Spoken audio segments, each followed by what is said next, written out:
آپ سبھی حضرات نے نام سنا ہوگا، عالمی شخصیت ہیں حضرت مولانا پیر ذوالفقار نقشبندی مقدس ذلہ۔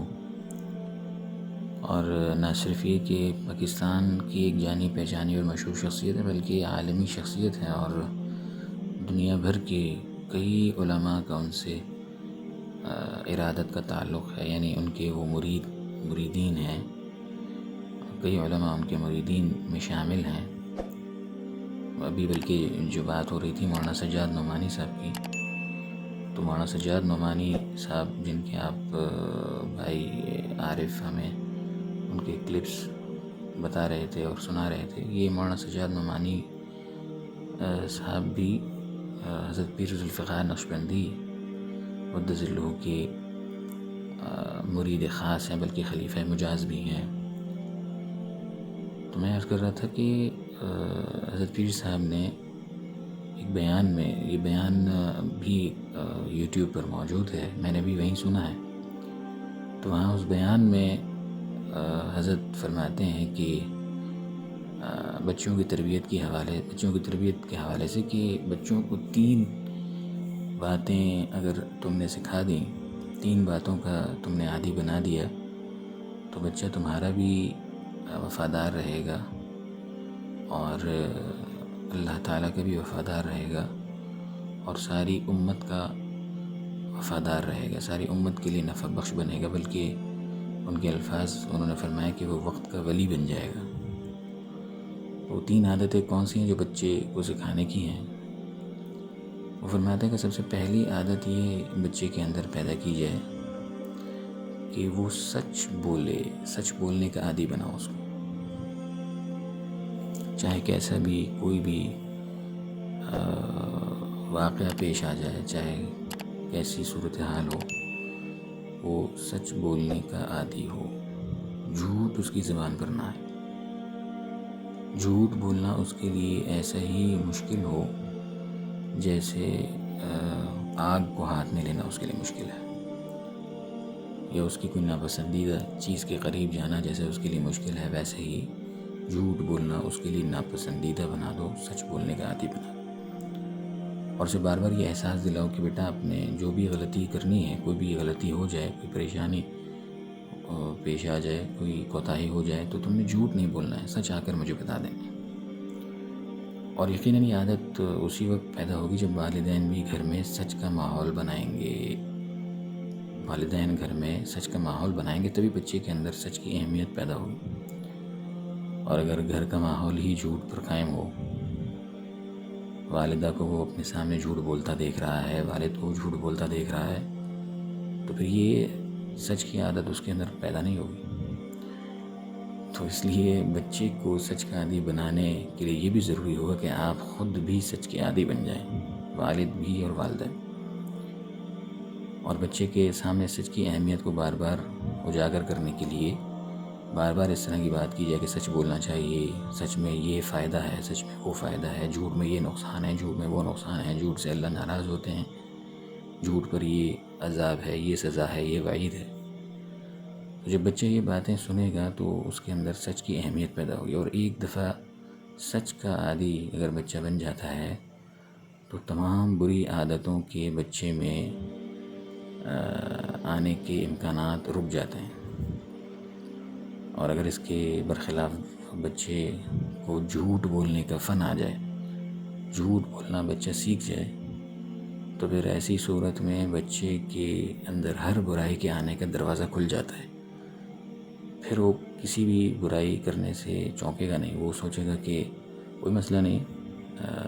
اگر کسی کو پتہ نہیں چل رہا ہے، کوئی دیکھ نہیں رہا ہے، والد نہیں دیکھ رہے ہیں، والدہ نہیں دیکھ رہی ہیں، تو میں جھوٹ بول کے نکل جاؤں گا، جھوٹ بول کے گزر جاؤں گا، کوئی مجھے پکڑ نہیں سکے گا۔ تو جھوٹ بولنے کا فن اور جھوٹ بولنے کی عادت اگر بچے کے اندر پیدا ہو جائے گی تو دوسری تمام بری عادتوں کے لیے دروازہ کھل جائے گا۔ اس لیے اپنے بچے کو سچ بولنے کا عادی بنائیں، سچ بولنے کا عادی بناؤ،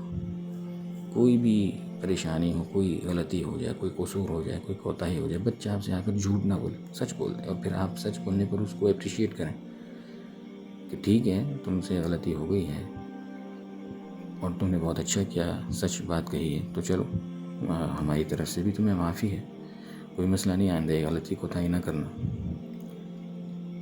اور اگر اس کے برخلاف جھوٹ بولنے کی عادت ہوئی تو وہ پھر برائیاں کرتا جائے گا، چھپاتا جائے گا، اور ایک وقت جب اس کے اندر برائیاں پختہ ہو جائیں گی اور پھر آپ اسے کچھ بولنے کے قابل نہیں رہیں گے، تو پھر وہ آپ کے سامنے برائی کر کے بھی اس کے اندر کوئی شرمندگی کا احساس پیدا نہیں ہوگا۔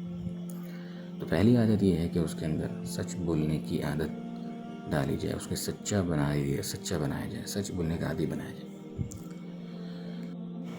دوسری عادت حضرت فرماتے ہیں کہ اسے نماز پڑھنے کا پابندی کے ساتھ 5 وقت کی نماز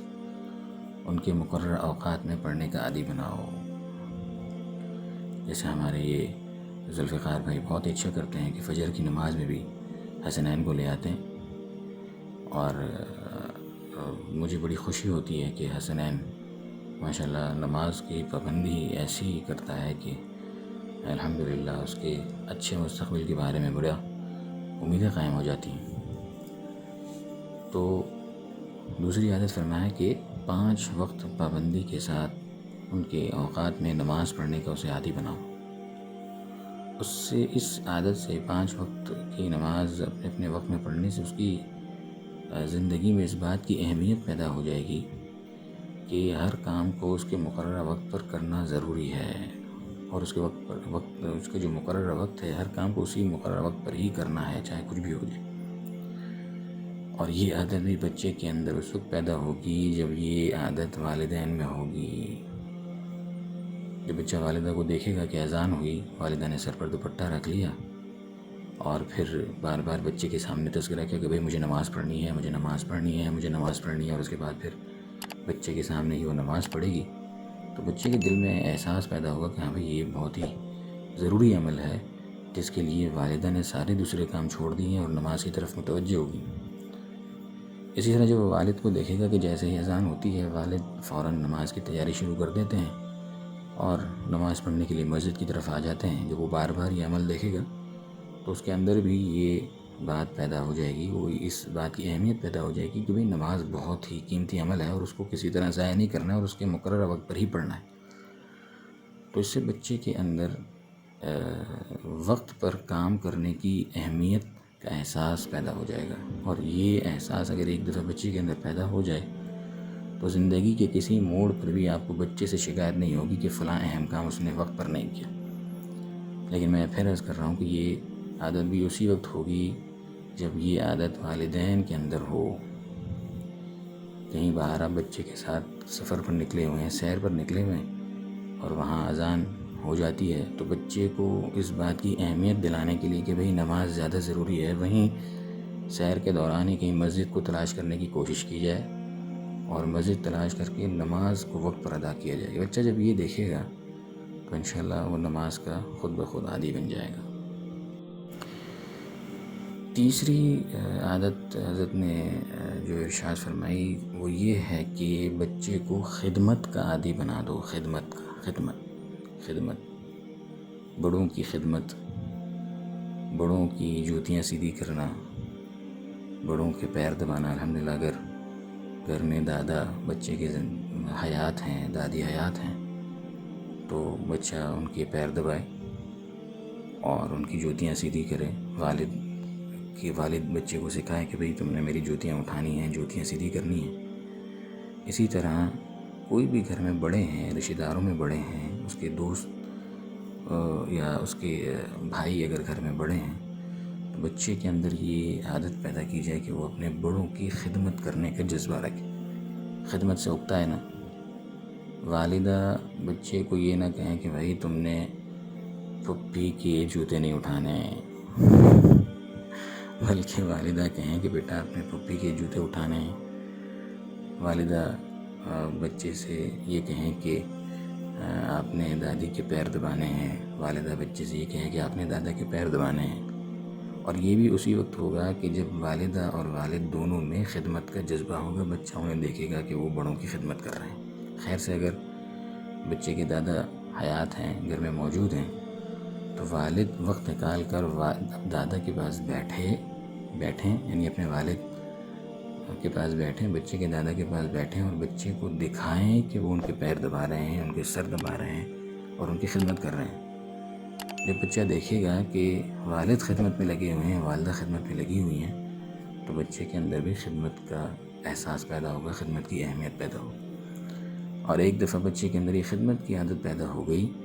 تو وہ پوری امت کے لیے نفع مند بنے گا، نفع بخش بنے گا۔ اس کے اندر یہ عادت پیدا ہو جائے گی، اس کے اندر یہ صفت پیدا ہو جائے گی کہ وہ پوری امت کی خدمت کی فکر اپنے دماغ میں سوچے کہ پوری امت کے لیے مجھے خدمت کرنی۔ تو یہ 3 عادتیں اگر بچے کے اندر پیدا ہو جاتی ہیں، سچ بولنے کا عادی بنا دیا جائے، نماز پابندی سے وقت پر پڑھنے کا عادی بنا دیا جائے اور بڑوں کی خدمت کا عادی بن جائے بچہ، تو حضرت فرماتے ہیں کہ یہ بچہ مستقبل میں اپنے وقت میں اللہ کا ولی بن جائے گا، اور صرف آپ سے وفاداری نہیں کرے گا بلکہ آپ کا بھی وفادار رہے گا، معاشرے کا بھی وفادار رہے گا، اور خود اپنی ذات کا بھی وفادار رہے گا، اور اللہ تعالیٰ کا بھی وفادار رہے گا۔